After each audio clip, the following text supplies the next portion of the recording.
अस्सलामुअलैकुम स्टूडेंट्स, मैं हूं एहसान और आज हम जो ट्रांसपोर्ट ऑफ ऑक्सीजन पार्ट 2 वाला लेक्चर है उसको डिस्कस करने जा रहे हैं। तो पार्ट 1 में हमने कम्प्लीटली जो चीज़ है वो पार्शियल प्रेशर और उसके यूनिट्स और ये जो सारे जितने कॉन्सेप्ट्स है उसको हमने कम्प्लीटली डिस्कस कर लिया था। तो आज जो हम सीखने जा रहे हैं वो डब्बों में ही है। तो उससे पहले हम इस चीज़ को थोड़ा सा देखते हैं। अब समझने में सन ही समझ आ रहा है कि ये हमारे पास ब्लड सर्कुलेशन सिस्टम है। ठीक हो गया। तो अब ये ब्लड सर्कुलेशन सिस्टम में अगर ये जो मैंने रेड ड्रा किया हुआ है ये इसमें हमारे पास बेसिकली किस तरह का ब्लड आ रहा होता है? ऑक्सीजनेटेड ब्लड होता है। ठीक है, कौन सा ब्लड है? Oxygenated blood. सही हो गया। ऑक्सीजनेटेड ब्लड है तो इस वाले सिस्टम को क्या बोलते हैं? इस ब्लड को क्या बोलेंगे हम? Arterial blood. मतलब जो आर्टरीज में जा रहा होता है तो ये आर्टीरियल ब्लड है। सही हो गया, जो मर्जी आप कहो।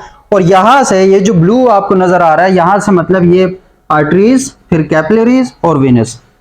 ब्लड आ रहा है, टिश्यूज है आगे, उसमें जो है वो ब्लड फैल जाता है कैपिलरीज के थ्रू, फिर वहां से कलेक्ट होकर वीनस ब्लड के जरिए हार्ट तक जाएगा। तो ये वाला सिंपल एक सिस्टम जो है वो कंसीडर किया हुआ, यहां से ब्लड जा रहा है। ये कौन सा ब्लड है? वीनस ब्लड है। कौन सा ब्लड है? वीनस ब्लड है, या फिर डी ऑक्सीजनेटेड ब्लड जिसे बोलते हैं। कौन से वाला? D oxygenated blood. सही है। और ये हमारे पास कैपिलरीज है जहां पे मतलब टिश्यूज हैं, यहाँ पे टिश्यूज के गिर कैपिलरीज ने लिपटे हुए हैं।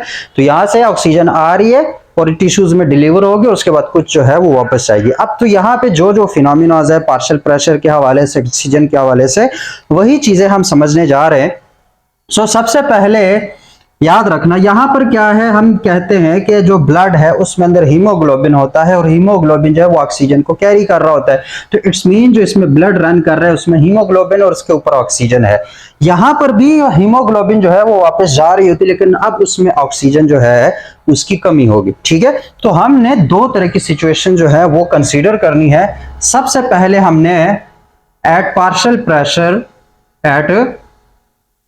प्रेशर, किसके पार्शियल प्रेशर? ऑक्सीजन के हवाले से। At partial pressure 100 millimetre of Hg। ठीक है, पार्शियल प्रेशर किसका? ऑक्सीजन का, PO2। ठीक हो गया। पार्शियल प्रेशर 100 मिलीमीटर पे हमने एक सिचुएशन जो है वो कंसीडर करनी है। उसके बाद हमने एक दूसरी सिचुएशन कंसीडर करनी है जो इससे थोड़ा सा हम पार्शियल प्रेशर को लो करेंगे। सही है। अब आइडियल कंडीशन में याद रखना, आइडियल कंडीशन में मतलब जब पार्शियल प्रेशर आर्टीरियल ब्लड का वो 100 मिलीमीटर ऑफ Hg हो, इसका दूसरा मतलब क्या है? जब 100% सेचुरेशन हो। क्या हो हमारे पास? जब 100% सेचुरेशन हो, हीमोग्लोबिन फुली सेचुरेटेड हो, उसके पास सारे ऑक्सीजन जो है वो अवेलेबल हो, 100% सेचुरेटेड हो या ये वाला सिचुएशन हो, तो वो क्या होगा? तो वहां पे जो कुछ मैथमेटिक्स की चीजें हैं इनको ये MCQs में बहुत ज्यादा आती हैं, तो हमने इन्हीं को देखना है। सो आर्टीरियल ब्लड कंसीडर किया, 100% सेचुरेटेड जो है सेचुरेटेड स्टेट पे हमने उसको कंसीडर किया। एक चीज याद रखना, एक फैक्ट है, इसको याद रखना कि जो हमारे पास 1 ग्राम, क्या 1 gram of haemoglobin binds with, ये फैक्ट याद रखना, 1 gram of haemoglobin binds with 1.34 ml of oxygen. ठीक है, 1 ग्राम हीमोग्लोबिन जो है वो ऑक्सीजन के कितने वॉल्यूम के साथ बाइंड कर सकता है? 1.34 ml। क्या है? 1.34 ml पे बाइंड करेगा, 1 ग्राम इतने ऑक्सीजन के साथ बाइंड कर सकते हैं। ये फैक्ट है, याद रखें। इसके लिए से हम सारी जो मैथमेटिक्स है वो निकालेंगे। सबसे पहले हम कंसीडर करते हैं आर्टीरियल ब्लड। कौन सा वाला कंसीडर करते हैं? Arterial blood. आर्टीरियल ब्लड का मतलब क्या है कि अभी हमारे हीमोग्लोबिन ने ऑक्सीजन उठाई हुई है, वो फुली सेचुरेटेड है और उसने अभी ये ऑक्सीजन जो है आगे टिश्यूज को डिलीवर करनी है। तो जो आर्टीरियल ब्लड है पहले वहां पे देखते हैं। एट 100 मिलीमीटर ऑफ Hg पे क्या होगा? 100 मिलीमीटर ऑफ Hg पे क्या होगा कि हमारे पास 1 ग्राम ऑफ हीमोग्लोबिन क्या है? वो 1.34 ml ऑफ O2 जो है वो कैरी कर सकता है। यहां से हम उठाते हैं, ये ब्लड आ रहा है, उस ब्लड में से हम उठा लेते हैं 100 ml of blood, 100 ml of blood. ठीक हो गया। मतलब ये ब्लड आ रहा है, इसमें से हमने कोई 100 ml जो खून है वो उठा लिया, एक्सट्रैक्ट कर लिया। अब उसमें देखेंगे कि उसमें सारा सीन जो है वो क्या होता है। तो अब ये जो 100 ml ऑफ ब्लड है, इस 100 ml ऑफ ब्लड के अंदर हीमोग्लोबिन कितनी होगी? 100 ml ऑफ ब्लड के अंदर हीमोग्लोबिन होगी 15 ग्राम। कितनी होगी? 15 ग्राम ऑफ हीमोग्लोबिन पर 100 ml ऑफ ब्लड। सही हो गया। हमने आर्टीरियल ब्लड से 100 ml उठाया, क्या किया? आर्टीरियल ब्लड से 100 ml उठाया, तो उसमें 15 ग्राम जो उसका मैस है हीमोग्लोबिन का, वो होता है पर 100 ml ऑफ ब्लड के। तो अब मुझे बताओ कि ऑक्सीजन यहां पे कितना होगा? क्वेश्चन क्या है कि ऑक्सीजन कितना होगा? तो सिंपल सी बात है, देखो कि 100 ml ऑफ ब्लड में 15 ग्राम का हीमोग्लोबिन होता है और 1 ग्राम ऑफ हीमोग्लोबिन जो है वो 1.34 ml ऑफ ऑक्सीजन के साथ बाइंड कर सकता है। तो मुझे ये बताओ कि 15 ग्राम ऑफ हीमोग्लोबिन वो कितने ऑक्सीजन के मॉलिक्यूल्स के साथ बाइंड करेगा, उसकी वॉल्यूम कितनी होनी चाहिए? तो सिंपल सी बात है, 1 ग्राम कर सकता है 1.34 के साथ, तो 15 ग्राम किसके कितने के साथ करेगा? मल्टीप्लाई कर दो उसको 15 से, ठीक है। 1 ग्राम हीमोग्लोबिन 1.34 ml के साथ कर रहा है, किस सिचुएशन पे? 100 मिलीमीटर ऑफ Hg पे। तो 15 ग्राम कितने के साथ करेगा? अब इसको मल्टीप्लाई कर लेते हैं, तो 15 चौके 60, आसल 6, 15 तिया 45 और 6 कितने हुए? 51, आसल 5 और 15 कम 15 और 5 20।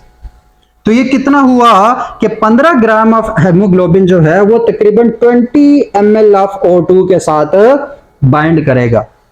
क्या करेगा? अगर 1 ग्राम हमारे पास 1.34 ml के साथ बाइंड कर सकता है, तो 15 ग्राम ऑफ हीमोग्लोबिन कितने के साथ करेगा? 20 ml। तो यहां पे ऑक्सीजन जो है उसका वॉल्यूम कितना होगा? 20 ml ऑफ ऑक्सीजन। तो यहां से एक बात और भी निकल आती है कि अगर 15 ग्राम हीमोग्लोबिन जो है वो 20 ml ऑफ ऑक्सीजन के साथ कर रहा है, और 15 ग्राम कितने ml ऑफ ब्लड में होता है? 15 ग्राम ऑफ हीमोग्लोबिन होता है 100 ml ऑफ ब्लड में। तो इसका मतलब क्या हुआ कि इस तरफ वाली सेम है तो ये भी सेम होंगी, क्या कि 20 ml ऑफ O2 प्रेजेंट होता है पर 100 ml ऑफ ब्लड में। कि हम जब भी ऑक्सीजनेटेड ब्लड या डी हमारे पास आर्टीरियल ब्लड उठाते हैं एट 100 mm ऑफ Hg, मतलब 100 मिलीमीटर ऑफ Hg, उसका अगर प्रेशर पार्शियल प्रेशर इतना हो, तो हर जो हमारे पास 100 ml ऑफ ब्लड है उसमें 20 ml हमारे पास क्या होगा? ऑक्सीजन प्रेजेंट होगा। ठीक है, कौन से वाले ब्लड में? आर्टीरियल ब्लड में। अब दूसरी तरफ आते हैं, यहां पे उसने सब कुछ डिलीवर कर लिया, सब कुछ उसने क्या कर लिया? डिलीवर कर लिया, जो ऑक्सीजन वगैरह डिलीवर किया। वीनस ब्लड पे आते हैं या डीऑक्सीजनेटेड ब्लड पे आते हैं, ठीक है। तो जब डीऑक्सीजनेटेड ब्लड पे हम आएंगे तो वहां पे क्या होगा? उससे पहले उसको तो थोड़े बाद में करना है। ये हमने कितने पे कंसीडर किया? 100 मिलीमीटर ऑफ Hg, जब 100% सेचुरेशन हो। लेकिन हमारे आर्टीरियल ब्लड में 100% सेचुरेशन नहीं है। उसकी रीजन जो है वो पहले पार्ट में हम डिस्कस कर चुके हैं कि क्यों नहीं है। कि हमारा जो हीमोग्लोबिन है वो कितने परसेंट ऑक्सीजन को कैरी कर रहा होता है? तकरीबन 97% ऑक्सीजन को कैरी करता है। जो 3% ऑक्सीजन है वो तो प्लाज्मा के थ्रू जो है वो कैरी हो रहा होता है। तो वो 97% जो हमारे पास ऑक्सीजन है वो किसके थ्रू कैरी होती? हीमोग्लोबिन के थ्रू। तो 100% सैचुरेशन तो नहीं होगी, अलबत्ता थोड़ी सी कितनी होगी? 97% सैचुरेशन पे हम देखते हैं। तो 97% सैचुरेशन पे जो रियल हालात है हमारे बॉडी में, रियलिटी, ये तो एक हमारे पास वो कहते हैं आइडियल सिचुएशन है।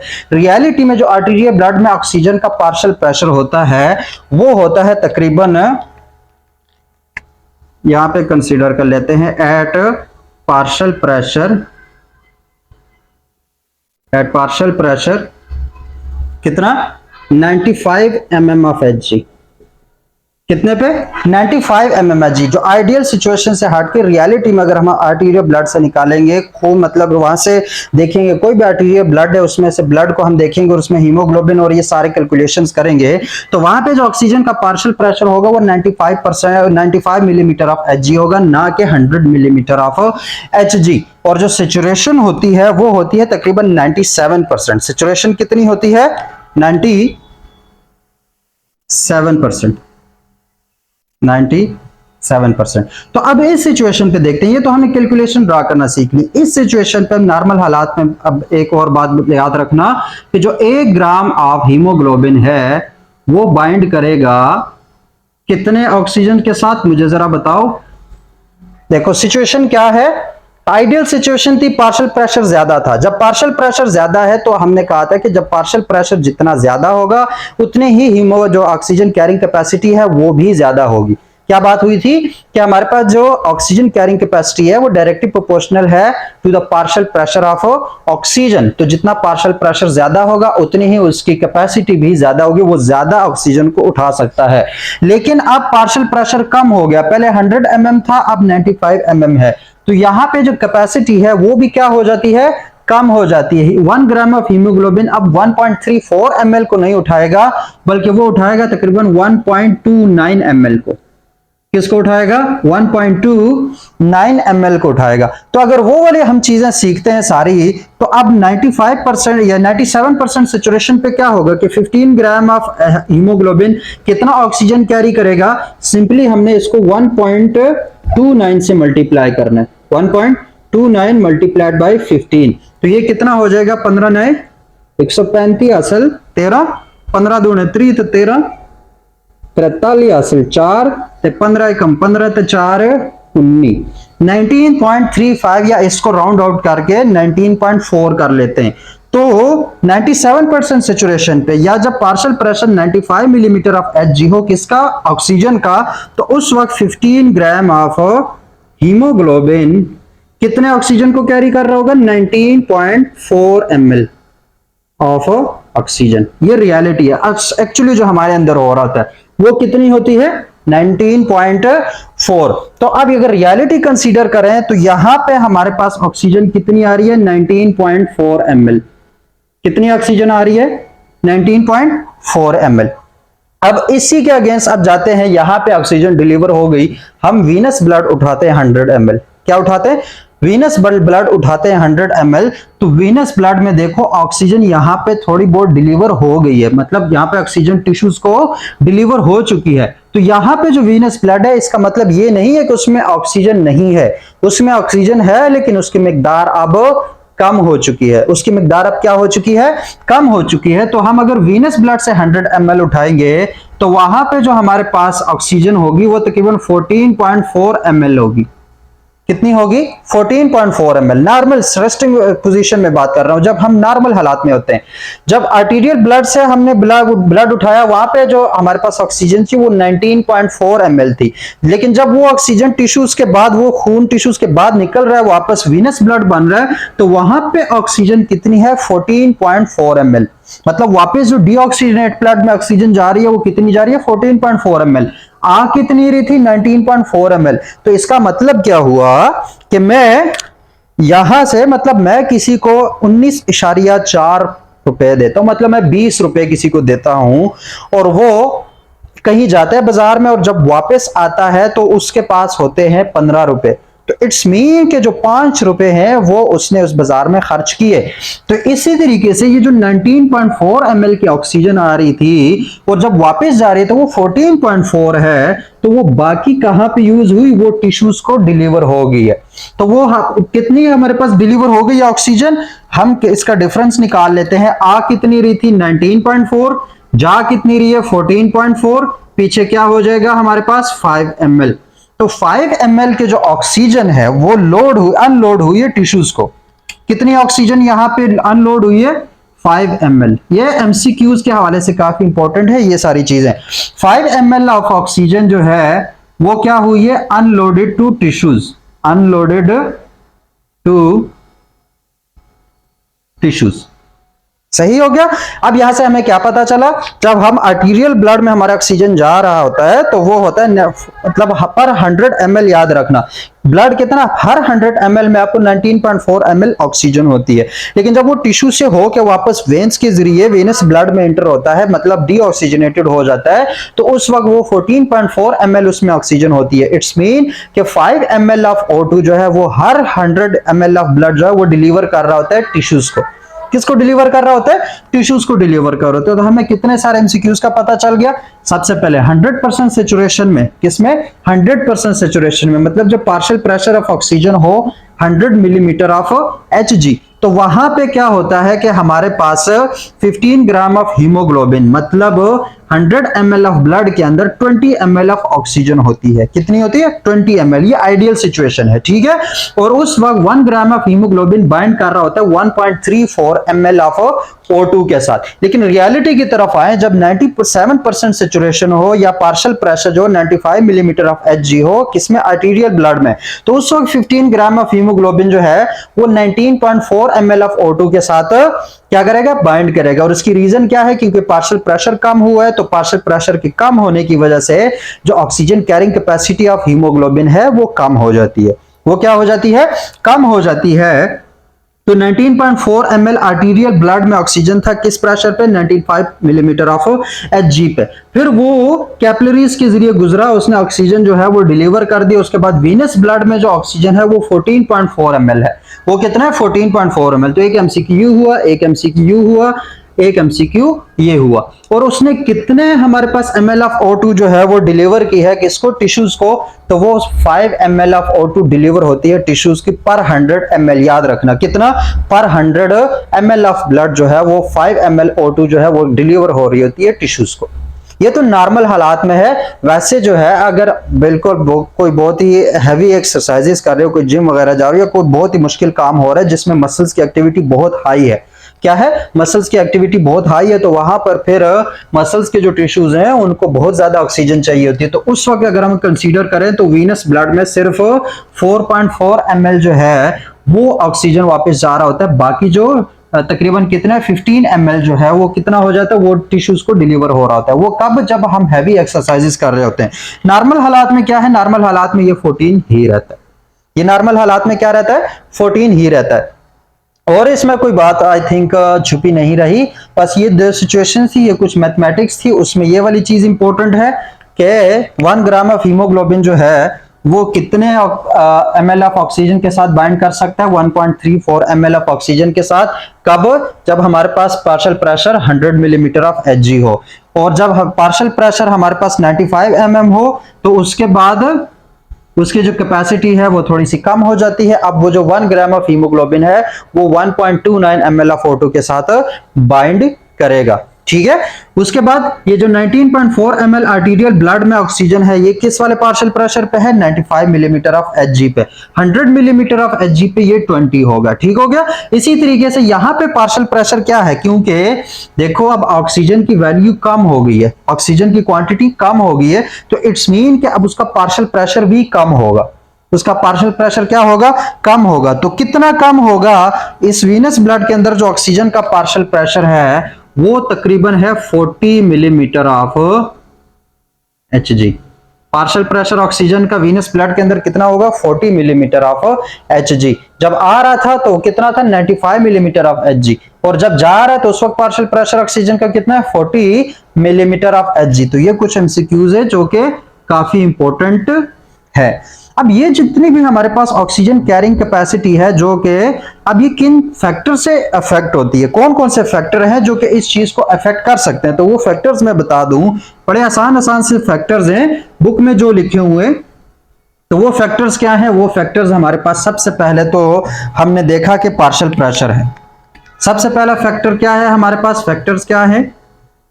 फैक्टर्स में सबसे पहला फैक्टर है पार्शियल प्रेशर ऑफ ऑक्सीजन।